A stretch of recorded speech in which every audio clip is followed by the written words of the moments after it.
Sir আসসালামু আলাইকুম। ওয়ালাইকুম। স্যার আজকে আপনার আসতে তো দেরি হলো। কই আমি তো ঠিক সময় আসছি। হ্যাঁ আজকে আপনার দেরি হয়েছে। আমার 5টায় আসার কথা। 4:58 বাজে।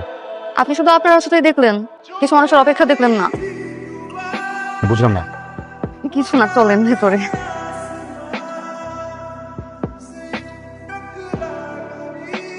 জি স্যার। কি? আমি কখন থেকে আপনার জন্য অপেক্ষা করছি, আপনি আসবেন আর আমি আপনাকে দেখবো। Sorry? মানে পরে দেবো। What is feminist criticism? এই একটা ছাড়া বাকি সবগুলো পড়েছি। Figurative language. বাকি সবগুলোর ভেতরেই একটা হচ্ছিল না। আমি জানি আপনি কি করবেন। কলটা নেই।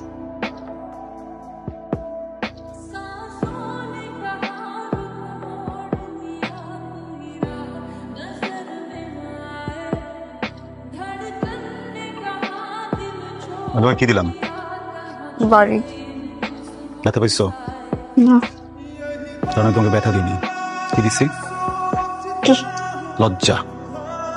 যেন তুমি একটু লজ্জিত হয়ে ঠিক মতো পড়ো। আমি দুইটা প্রশ্ন বলো না কেন? পারলে তো আপনি কাজ করতেন না।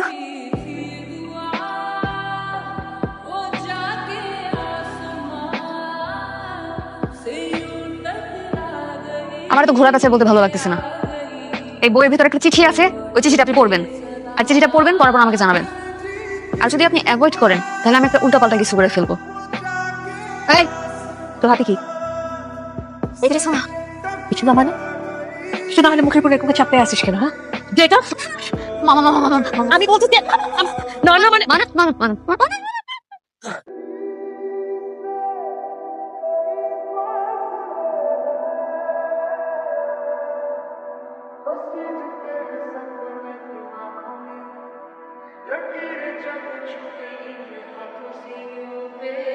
ভাই, আমার একটা মাত্র মেয়ে, ওরে প্রাইভেট পড়ানোর জন্য বাসায় মাস্টার রাখলাম।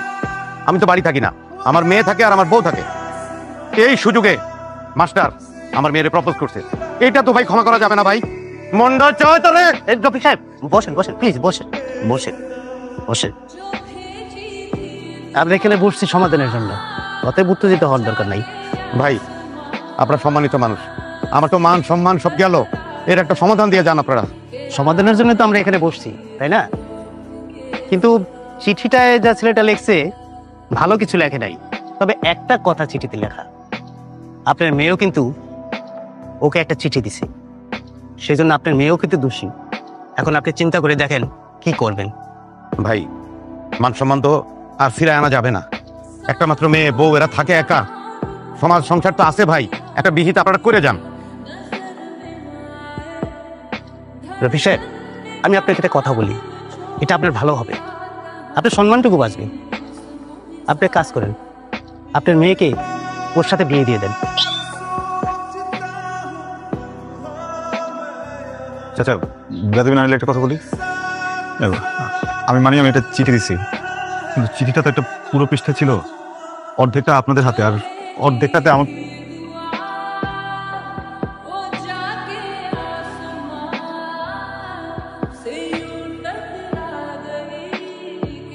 স্যার কি? আপনি কি আমার উপর এখন রেগে আছেন? রেগে থাকাটা কি অস্বাভাবিক? স্যার এক মিনিট, আমার আম্মু আর আমার আব্বু কালকে আপনার বিয়ে ব্যাপারে কথা বলেছিল, আমি কিন্তু সবই শুনে ফেলেছি। তো শুনে দেখলাম আপনার টিচার হিসেবে রেপুটেশন অতটা ভালো না, আপনি এমনিতেও স্টুডেন্ট পাবেন না, আর যদি পেয়েও থাকেন আমি যদি তাকে বলে দেই তখন কিন্তু খুব খারাপ হবে। ভেবে দেখেন আপনি কি করবেন।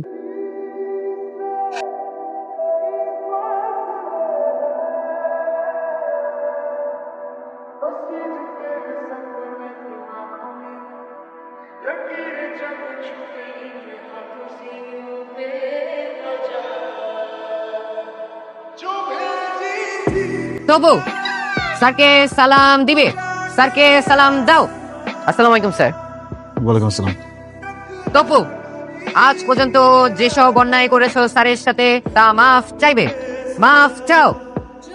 1 2 3 4 বসো বসো, নাটক করতেছো কেন? স্যার আপনি তো কট খেয়ে গেছেন। আমি কটকে গেছি? জি স্যার। আপনি বলেছিলেন না আপনার বাসার বাড়িওয়ালার ছেলে মিউজিক শেখে, আপনি তো মিথ্যা কথা বলেছেন। আপনি মিউজিক করেন। আচ্ছা, ডয় হয়ে গেছি না? জি স্যার। তখন কি করা যায়? স্যার আমার না একটা রিকোয়েস্ট আছে স্যার। স্যার আপনি না প্লিজ আমাকে একটু গিটার বাজানো শিখিয়ে দিন sir, please sir, please please sir. আপনি যা বলবেন আমি তাই শুনবো sir, please sir, please please sir. Okay, তুমি যদি ঠিক মতো এখন থেকে পড়াশোনা করো তাহলে শিখাবো। Okay sir. তোমাকে একটা কথা বলি, তুমি দেখো আমার স্ত্রী, অনেক ভালোবাসো আমাকে, আমি বুঝি। অনেক ভালো না বাসলে সৃষ্টিকর্তা তো তোমাকে আমার কপালে দিত না, তাই না?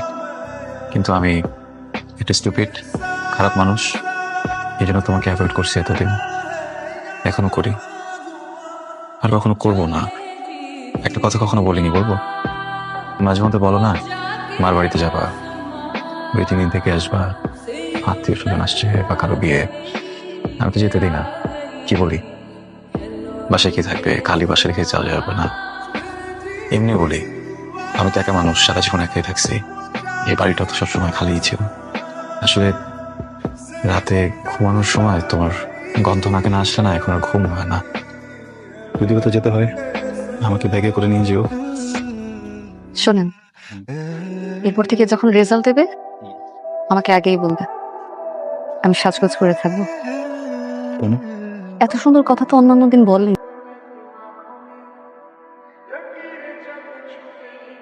আসসালামু আলাইকুম।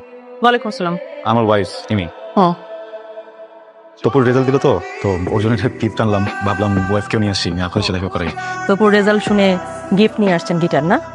তপুর রেজাল্ট কি? সরি, মানে তপুর রেজাল্টটা কি?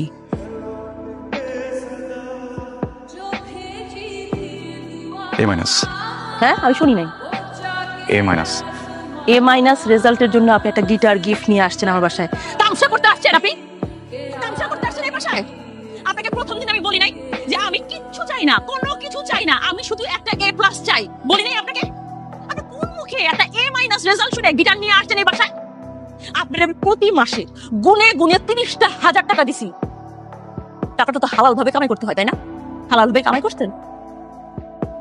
A- পাইছে আমার ছেলে। আপনি জানেন আমার বোন আমাকে ফোন করে আজকে এক কথা শুনেছে যে এত ভালো একটা টিচার রাখছো, কই তোমার ছেলে তো A+ পাইলো না, আর আমার ছেলে টিচার ছাড়াই A+ পাইলো। এই কথা শুনতে আমার ভালো লাগছে। আসলে ভুলটা না আমার ছিল, আমার বোঝা উচিত ছিল যে টিচার ছাত্রী পড়াইতে গিয়ে প্রেম করে বিয়ে করে, সে আর কি পড়াবে? প্রেম ছাড়া তার কিছু জানে না। হ্যাঁ, প্রেম ছাড়া কিছু জানে? পড়ায় তো বিয়ে করছে একটা সুন্দর মেয়ে, পড়াইতে পারলে ঠিকই আমার ছেলে A+ পাইতো। আপনি কিন্তু এবার একটু বেশি বলছেন। আমি বেশি বলছি না, আমি যা বলতেছি ঠিকই বলতেছি। যদি ভালো টিচার হতো তাইলে পড়াইতো আমার ছেলে।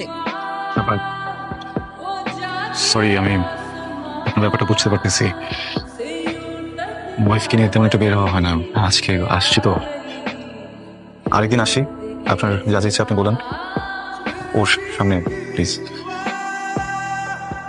টাকা যা দিয়েছেন আমি ফেরত দিব, একটু সময় লাগবে হয়তো আস্তে আস্তে। আর টাকা ফেরত দিবেন পারবেন?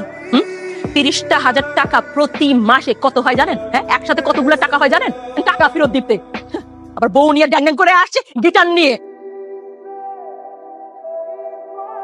তপু, তপু, তপু। আমার ছেলে, তোর ছেলে কি অবস্থা? তপু কই? চলো। লাভ নেই। কেন? দেখেন, আপনার এই ছেলেটা ওয়েস্ট, গার্বেজ, অযোগ্য। পোস্ট করবে জন্ম পাগল নাকি? মাথা ঠিক আছে? আমার ছেলের এই অবস্থা না হলে আমি কেটে 2 টুকরা করতাম। আমার ছেলে ওয়েস্ট, আমার ছেলে গার্মেন্টস। এই কথা আপনার মুখ দিয়ে ভালো কেন? আপনাদের কথাটাই তো বলতেছি। আপনাদের মুখ থেকে বের হওয়া কথাটা যখন আপনাদের কানে যেয়ে পৌঁছায় এত কষ্ট লাগে কেন? হ্যাঁ, তো আমার কথা না, এটা আপনাদের কথা। শুধু আপনাদের না, আপনাদের মতো আরো কয়েক হাজার প্যারেন্টসদের কথা, এই সোসাইটির কথা। একটা বাচ্চা, ওর ব্রেন কিভাবে ওয়ার্ক করে, ওর চাওয়া পাওয়া কি, ওর ইন্টারেস্ট কোন বিষয়ে, কোনো কিছু বিচার না করে ওর রেজাল্টে A+ কেন পেলো না, এই জন্য পুরো সোসাইটি মিলে একসাথে একটা বাচ্চাকে ধিক্কার জানায় দেন। আপনার বাচ্চাকে আমি যখন পড়াতে এসেছিলাম তখন 7 বিষয়ে ফেল করা একটা স্টুডেন্ট ছিল। বোর্ড এক্সামের পরে এই একই স্টুডেন্ট একটা বিষয় ফেল করেনি, উত্তীর্ণ হয়েছে নিজে নিজে পরীক্ষা দিয়ে। আপনারা হুমড়ি খেয়ে পড়লেন কেন এ প্লাস পেলো না? কেউ কি একটাবার জিজ্ঞেস করেছেন 7 বিষয় ফেল করা স্টুডেন্টটা কিভাবে এ মাইনাস পেলো, কিভাবে পাস করলো, প্রত্যেকটা সাবজেক্টে কিভাবে পাস করলো? না, আপনার বাচ্চা এ প্লাস পাইনি, এটা নিয়ে যদি সোসাইটির মানুষও ওকে বাচ্চা বাজে কথা বলে, আমি লিখে দিতে পারবো, আপনারা কেউ প্রোটেস্ট করবেন না, আপনারা বলবেন ঠিকই বলেছেন। কেন আপনার সন্তানকে কেন আরেকজন কথা বলবে? ও তো উত্তীর্ণ। এ প্লাসে কি আছে আমাকে বলুন? হ্যাঁ, এ প্লাসে কি আছে? 2023-এর একটা জরিপে জানা গেছে 513 জন স্টুডেন্ট সুইসাইড করেছে জাস্ট এইসব প্রেশারের কারণে। আপনার সন্তানের সাইকোলজি আমি বুঝি, আমিও শিক্ষক, আমি বলে দিচ্ছি ওই ইন্টারে যে দেখবেন আবার হয়তো একটুর জন্য এ প্লাসটা ছুটে যাবে, হয়তো এ পাবে, আবার তো আপনারা একই ব্যবহারটাই করবেন ওর সাথে, ওই একই প্রেশার দেবেন, ও তো তখন আবারও সুইসাইড করবে। এবার বাড়িতে করেছে, এরপরের বার হয়তো বাড়িতে খুঁজে পাবেন, এমন কোথাও যে মরে থাকবে টেরও পাবেন না আপনারা। যে বাচ্চাটা মরে যাবে 2 দিন পরে, ওকে এখন বাচ্চা কি লাভ? আপনি তোর বাবা, আপনি তোর মা, আপনার কি বলতে পারবেন ওর হবি কি, ও কি পছন্দ করে, ও কি অপছন্দ করে? আপনাকে এই প্রশ্ন করতে আমার লজ্জা করছে, বিশ্বাস করেন। এই কয়েকদিন পরেও আমি জানি, আমি ওকে চিনি, আমি ওকে বুঝি, ও মিউজিক ভালোবাসে। আপনি একজন মা, আপনি কখনো জিজ্ঞেসই করে দেখেননি যে বাবা তুই কি করতে চাস? আসলে আমাদের পুরো সোসাইটি এইভাবে করাপ্টেড হয়ে গেছে আমরা। হ্যাঁ, আমাদের পাস্ট লাইফের যত ট্রমা ছিল, আমার বাবা মনে করেন আমাকে প্রেশার দিয়েছে, আমি আমার সন্তানকে দিব, আমার সন্তান তার সন্তানকে দিবে, এইভাবে আমাদের ট্রমাগুলো আমরা ছড়িয়ে দিব, ভালোবাসা ছড়াতে পারি না আমরা। আমাকে কিছুই বলিনি, আমি শুধু একদিন বলেছিলাম যে আমি ওকে একটা কনসার্টের টিকিট দেবো, আমি শুধু একদিন বলেছিলাম যে আমি ওকে রেজাল্ট ভালো করলে একটা গিটার কিনে দেবো, সামান্য কিছু টাকার বিষয়। এটা লোহে ছেলেটা এমন পড়ালেখা করলো, আমাকে অবাক করে দিয়েছে। আমি তো ভাবিনি যে ও পাস করবে, সে মাইনাস পেয়েছে। আমার প্রাউড ফিল হচ্ছে মানুষের সন্তানের জন্য। সেই মানুষটার ভিতরে কোনো ফিলিংস নাই, সে কমপ্লেন করছে এই বাচ্চাটাকে নিয়ে। সে বাচ্চাটা কেন বাঁচবে? জোর করে এই ছেলেটাকে আপনাদের মনের মতো একটা কিছু বানাতে চাচ্ছেন কেন? এটা তোর স্বপ্ন না, এটা কি ওর স্বপ্ন? হ্যাঁ, ওর স্বপ্ন নাই হতে পারে, ডক্টর নাই হতে পারে, ইঞ্জিনিয়ার নাই হতে পারে, উকিল নাই হতে পারে, কেন শিল্পী মানুষ না? ওর যদি হঠাৎ করে ইচ্ছা হয় ও গান গাইতে চায়, ও কি মানুষ না? ও যদি অভিনয় করতে চায়, ও কি মানুষ না? ও যদি কৃষক হতে চায়, ও কি মানুষ না? তাহলে মানুষ কারা?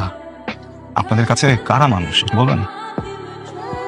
না, সরি, আমি না বুঝিনি, মানে আমি এইভাবে কখনো ভাবিনি। আমি তো আপনাদের মতো শিক্ষিত না, আমি ভেবেছিলাম বড় স্কুলে দিলে টাকা খরচ করলে ছেলে মানুষ হবে। ধন্যবাদ, থ্যাংক ইউ।